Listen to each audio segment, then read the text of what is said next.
Good afternoon and thanks for joining us on the evening news. I am Olubumi Ajiboye Agbola. The federal government has said the sum of 22.44 billion naira is earmarked to feed inmates in all the custodial centers across the country.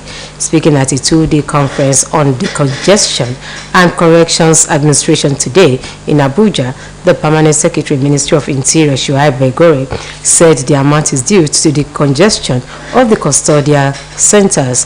He called for the reform of the service and custodial center for the smooth rehabilitation of inmates. Begore said there is the need for holistic corrections reforms, including the modernization of custodial centers to ensure the reformation and rehabilitation of inmates, as stakeholders stressed the need to build new facilities and redesign the bail system.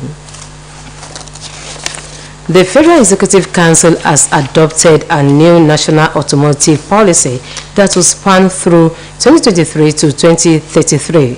Minister of Trade and Investment Niyi Adebayo explained that the new policy would explore how the automotive industry can migrate seamlessly from combustible engines into electric solar-powered engines.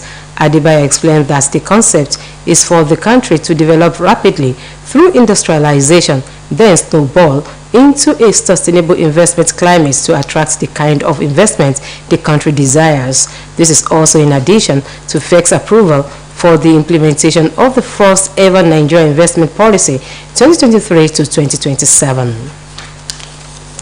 The management and staff of Osun State Universal Basic Education Board has congratulated Governor Ademola Adeleke on his gallant victory at the Supreme Court of Nigeria.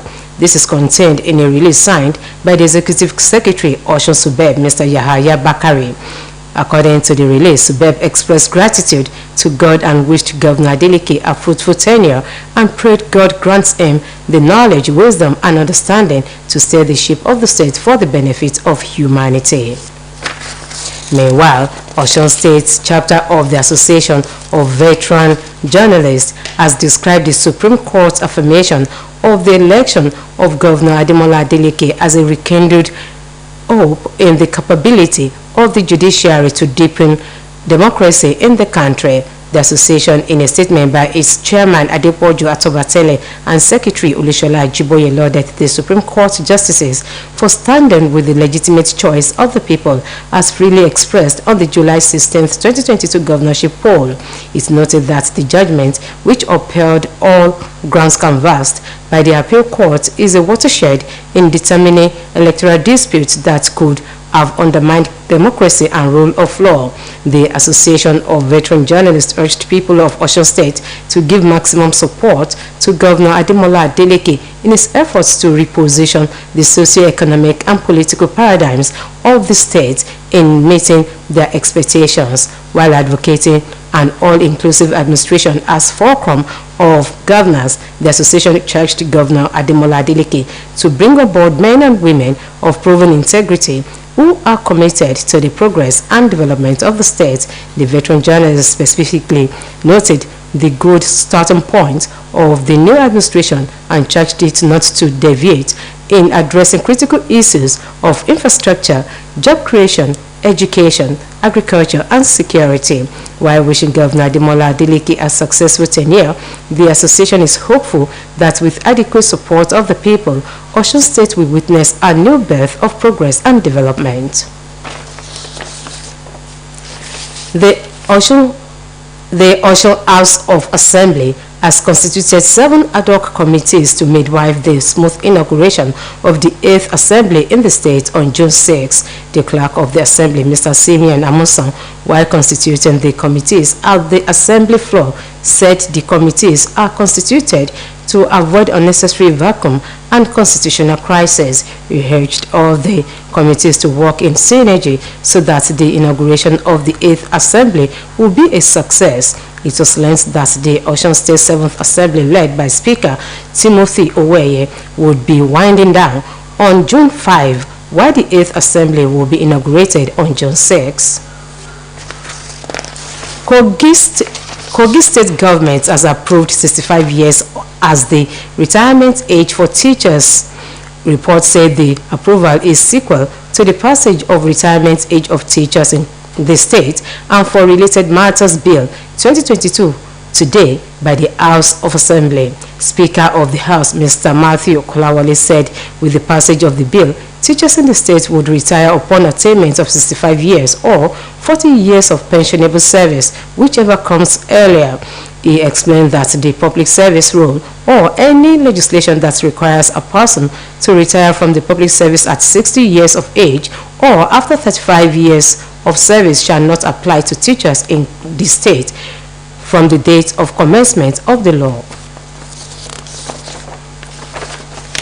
The commendation service organized by the management of Osun Teaching Hospital in honor of late Professor Gabriel Oyedeji attracted dignitaries from all walks of life as families and associates converged on the ophthalmology car park Osun Teaching Hospital, Osogbo, to pay their last respect to the deceased.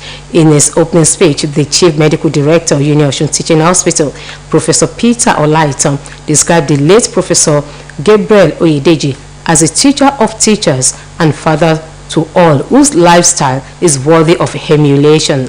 According to the first son of the deceased, Professor Olushola Oyedeji, his late father, who was full of humility, kindness, respect, and love for other people, will never be forgotten.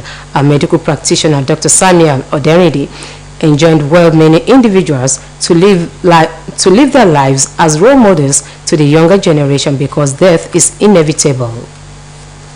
And moving on to sports, Nigeria's under-17 coach Nduka Ugbadi is confident that the Golden Eaglets will seal qualification for the under-17 World Cup when they take on Burkina Faso in the quarterfinals of the under-17 African Cup of Nations in Algeria tonight. To qualify for the stage, Eaglets beat South Africa 3-2, while Burkina Faso edged holders Cameroon 2-1. Speaking ahead of the game, Ugbadi said the Burkina Faso will not deny its team the opportunity to qualify for the Under-17 World Cup for a record 11th time. The Eaglets are the most successful nation in the history of the tournament, with 5 titles and 3 runner-up medals. Today's encounter, built for the Nelson Mandela Stadium, Algiers, will also be a repeat of the 2001 Under-17 AFCON final in Seychelles, where the Eaglets hammered the young Etalons 3-0. While on the foreign scene, at least 7 people were killed and 32 wounded during demonstrations in Conakry, the capital of Guinea. Police in riot gear cracked down on demonstrators who threw rocks and burned tires during the latest in the series of protests against the military government, which seized power in 2021. Small-scale protests also took place in a city in the southeast, Nze-Rekore, and in the central town of Dabola. Opposition parties and civil society groups said in a joint statement that at least 7 people had been shot dead, 32 others suffered gunshots wounds, and 56 arrested. There have been several protests in Guinea since the army took over, some of which have turned deadly after clashes with heavy-handed security forces. Authorities in Guinea proposed a 2-year transition to democracy in October last year, down from a 3-year timeline earlier rejected by the regional political and economic bloc, the Economic Community of West African States. And that was the evening news on Osbc TV. Join us at 7 for the major reports. Good evening.